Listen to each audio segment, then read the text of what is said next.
আসসালামু আলাইকুম। পোকোর অবিশ্বাস্য কোনো দামের মধ্যে ফ্ল্যাগশিপ কিলার ফোন মার্কেটের মধ্যে অ্যাভেলেবেল হইলে কিছু ইউটিউব ভিডিওর হেডলাইন দেখবেন এরকম যে এই দামের মধ্যে এটাই সেরা ফোন, যারা কিনা গেমার্স রয়েছেন কিংবা মিড ওয়ার্কার লেভেলেরও গেমার্স হইলে এটা ছাড়া আর কোনো অপশনই নাই মার্কেটের মধ্যে। Only value for money device এটাই, অ্যান্ড ইউথদের টার্গেট করে এই ফোনটাকে বানানো। অ্যান্ড পোকোর প্রতি আগের যে ট্রাস্ট মানুষের রয়েছে, অ্যান্ড পোকোর এই হেডলাইনের জন্যই পোকো ফ্ল্যাগশিপ কিলার ফোন আনবে, সেই ফোন ভালো হবে। পোকো ফোন F1 আমরা যেরকম দেখছিলাম সেই পোকো ফোন F1-এর মতোই সার্ভিসেস পাবে, এই ভরসায় মানুষ কিনে। অ্যান্ড ওই ভরসাটা তৈরিও করে কিছু কিছু ইউটিউবার্সরাই। বাট 6 মাস পর গিয়ে অ্যাকচুয়ালি কি হয়, motherboard dead issue, camera dead issue, কিংবা একটা ফোনের যে এক্সপিরিয়েন্স, এই ফোনটা লঞ্চ হওয়ার পর থেকেই এই কয়েক মাসের মধ্যে যে পরিমাণ মানুষজন অ্যাড নোটিফিকেশনের মধ্যে পপ আপ হিসাবে পাইতেছে, এটা একটা টাকা দিয়ে ফোন কেনার ফিলিং দেয় না। মনে হইতেছে ভাড়ায় আপনি ফোন চালাইতেছেন, সেটা বিজ্ঞাপন দেখে দেখে আপনি ওই পেমেন্ট প্রোভাইড করতেছেন। আর গত 1-1.5 বছরের মধ্যে যে পরিমাণ রেপুটেশন পড়ে গেছে পোকো কিংবা শাওমির, সেই ক্ষেত্রে গিয়ে মানুষজন দুইবার তো ভাবেই এই ফোনগুলোকে পারচেস করার আগে। বাট এখনকার সময় এই জিনিসগুলো নিয়ে কথা বলার মেন রিজনটা অ্যাকচুয়ালি কি,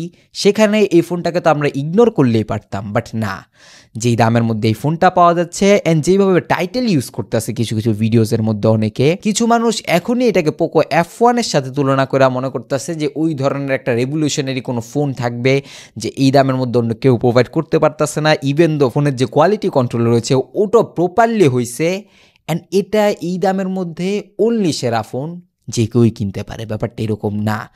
এই দামের মধ্যে পোকো প্রোভাইড করতে পারতেছে, এই জিনিসটা অন্য কেউ প্রোভাইড করতে পারতেছে না, এর মানে এখানে একটা বড় খাবলা আছে। আর এই সন্দেহ পোকো X6 Pro নিয়ে আরও কখন গিয়ে বেড়ে যায়, যখন কিনা আমরা দেখতেছি যে ইন্ডিয়ান মার্কেটের মধ্যে গত বছরেও এই পোকো X সিরিজের ফোনগুলোর মধ্যে বিক্রি করার জন্য তারা 2 বছরের সার্ভিস ওয়ারেন্টি প্রোভাইড করছে। বাট এই ফোনটার মধ্যে এই ধরনের কোনো প্রমিসেস নাই, অনলি 1 ইয়ার সার্ভিস ওয়ারেন্টি পাবেন। সেখান থেকে একটা বড় সন্দেহ তৈরি হয়।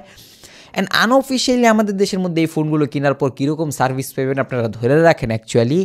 বাট যেই দামের মধ্যে এটা পাওয়া যাচ্ছে 35,000 টাকা দামের মধ্যে, যেই ধরনের বিজ্ঞাপন আপনাকে শো করা হবে, এটা টাকা দিয়ে ফোন কেনার ওই ফিলিং দেয় না, যত ভালো পারফরমেন্স প্রোভাইডই করুক না কেন। অ্যান্ড ডেডিকেটেডলি হার্ডকোর গেমার হয়ে থাকলে তারা অ্যাকচুয়ালি শুনবে না যে এখানে আমরা কি বলতাছি। বাট 90% গেমার্সদেরই এই ফোনটার অ্যাকচুয়ালি দরকার নাই। যে দাম দিয়ে এই ফোনটাকে কিনবেন আপনার এক্সপিরিয়েন্স আলটিমেটলি ভালো করবে না। অ্যান্ড আপনি যদি গেমারও হয়ে থাকেন আর এই ফোনটা কিনবেন ভাবতেছিলেন, ওয়েট এ মিনিট, আপনাদের জন্য এর থেকেও বেটার অপশন রয়েছে যেগুলো কিনে অ্যাকচুয়ালি ওর্থ হবে অ্যাটলিস্ট এই ফোনটার থেকে। বাদবাকি অনেকের কৌতূহল জাগে না যে অ্যাকচুয়ালি এত বেশি পরিমাণ রেপুটেশন ডাউন হওয়ার পরেও পোকোর এই ফোন কেই বা এত দাম দিয়ে কেনার কথা ভাবতেছে অ্যাকচুয়ালি। অ্যান্ড এর রিজনটাই কি, 6.67 ইঞ্চেসের একটা অ্যামোলেড ডিসপ্লে, যেটা কিনা 120 হার্জ রিফ্রেশ রেট নিয়ে আসে। And obviously HDR10+ supported display থাকবে, নাথিং ফ্যান্সি কিংবা এক্সট্রাঅর্ডিনারি কিছু, কেননা অলমোস্ট প্রায় 30,000 টাকার আশেপাশের দামের মধ্যে এর যে আরও কম দামি ফোন রয়েছে সেগুলোর মধ্যে এই ধরনের ডিসপ্লে পাওয়া যায় অলমোস্ট। বাট এর মেন আকর্ষণের কেন্দ্রবিন্দুই হচ্ছে এর প্রসেসর। এটা এরকম একটা বাজেট ক্যাটাগরির ফোনের মধ্যে আসার পরও এটার গেমিং পারফরমেন্স সহজ কথায় বলতে গেলে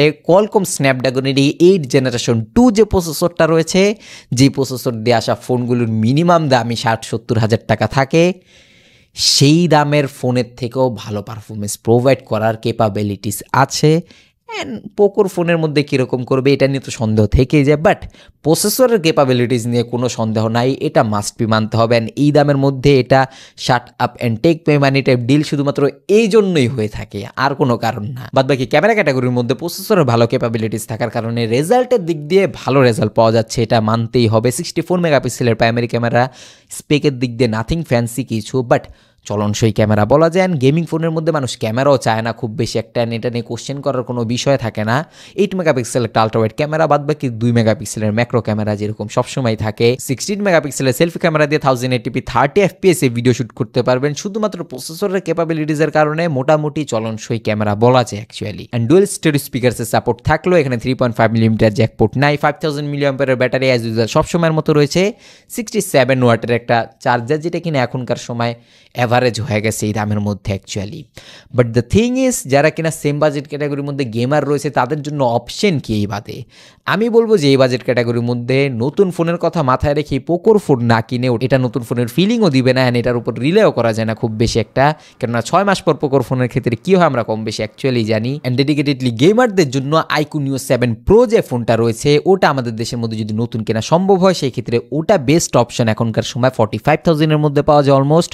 যদি নতুন কিনতে পারেন ওটা অ্যাটলিস্ট 3 থেকে 4 বছর আরামসে সার্ভিস দিবে। অ্যান্ড আইকুর রেপুটেশন যথেষ্ট ভালো, ক্যামেরা বলুন না কেন, পারফরমেন্সের দিক দিয়ে বলুন না কেন ওভারঅল একটা ব্যালেন্স যেরকম থাকার কথা ফোনের মধ্যে সেই ধরনের জিনিসটাই পাবেন। যারা কিনা মোটামুটি লেভেলের গেমার রয়েছেন কিংবা শখের জন্য মাঝে মধ্যে গেম খেলেন তাদের জন্য এই ফোনটা না, কিংবা পারফরমেন্স ফ্রিক যারা তাদের জন্য না। ওই ফোনগুলোর থেকে একটা ব্যালেন্সড ফোন কিনে এই দামের মধ্যে আরো বেটার অপশন। ফর এক্সাম্পল হুয়াওয়ের যে সাব ব্র্যান্ড ছিল অনার 90 ফোনটা, ওই ফোনটা আরো বেটার অপশন মনে হয় মোস্ট অফ দ্য পিপলের জন্য। একটা মানুষ সারাদিন কিন্তু গেম খেলে না, 3 থেকে 4 ঘন্টা অবধিও গেম খেলে না, 2 থেকে 3 ঘন্টার গেমিং ওই ফোনগুলো আরামসে হ্যান্ডেল করতে পারবে। অ্যান্ড কেউ এখানে কম্পিটিশনও যেতেছে না যে অ্যাকচুয়ালি এই ফোনটাই লাগবে পারফরমেন্সের জন্য। কলকম স্ন্যাপড্রাগনের 7 জেনারেশন 1 প্লাস ওটার যে ক্যামেরা অ্যান্ড ওটার যে বিল্ড কোয়ালিটি, সেই ফোনগুলো much more better option as a নতুন ফোন হিসাবে। ফোনের থেকে তার এরকম এক্সপিরিয়েন্স আশা করেন না যে ঘুম থেকে ওঠার পর মাদারবোর্ড ডেড, ক্যামেরা ডেড হয়ে যেতে পারে, ইভেন বাইরে গেলে ফোনের ক্যামেরার মধ্যে ভালো ঢুকে যাবো, যেগুলো কিনা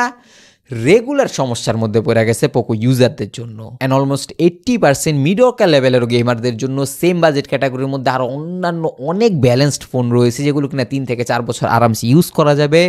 ব্র্যান্ড রিলায়েবিলিটিও ভালো, অ্যান্ড যেই ফোনগুলোর এক্সপিরিয়েন্স অ্যাটলিস্ট এই ফোনটার মতো হবে না, এটা ফর শিওর। অ্যান্ড যারা কিনা ডেডিকেটেডলি গেমার্সই আছেন তাদের জন্য আমি এই ফোনটাকে ভুলও রেকমেন্ড করতেছি না।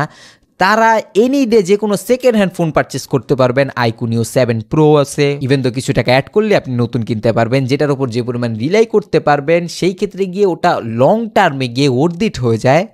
অ্যান্ড পারফরমেন্সের মধ্যে আহামরি যে খুব বেশি একটা তফাৎ দেখবেন ব্যাপারটা এরকম না। রিসেন্ট টাইমসের মধ্যে পোকোর ফোন লম্বা সময় ইউজিংয়ের ক্ষেত্রে কীরকম হয় আমরা কম বেশি সকলেই জানি, ওভার হিটিংয়ের জন্য। অ্যান্ড এট দ্য এন্ড যারা কিনা পোকোর ফোন ইউজ করতেছে নিচে কমেন্ট বক্সে আইসা বললেন না যে আপনারটা কেমন চলতেছে, যে আমারটা ভালো মতো চলতেছে, আপনি কে হইতেছে এটা নিয়ে এরকম বলতেছেন। আপনারটা ভালো মতো চললো, মেজরিটি ইউজারদের এক্সপিরিয়েন্স একদমই ভিন্ন। অ্যান্ড ম্যাক্সিমাম মানুষ যেই ধরনের সার্ভিসেস পাইছে পোকোর ফোন থেকে সেটার জন্য হলো পোকোর ফোন লঞ্চ হবার 6 থেকে 7-8 মাস পর কেনা উচিত। অ্যাটলিস্ট ভয়ে ভয়ে থাকা উচিত যে এই ফোনগুলো যত ভালো ডিলেই হোক না কেন তারপরও কিনতে হবে, ব্যাপারটা এরকম না। নিচে কমেন্ট বক্সে আপনাদের ওপিনিয়ন জানাবেন যে এখনকার সময় পোকোর উপর অ্যাকচুয়ালি কতটা বেশি রিলাই করা যায়। নিচে সাবস্ক্রাইব বাটন যদি সাদা থাকে অ্যাজ রিকোয়েস্ট এক ক্লিকে কালো করে বেল আইকনটাকে অল করে দিন। I will catch you guys in next video. আল্লাহ হাফেজ।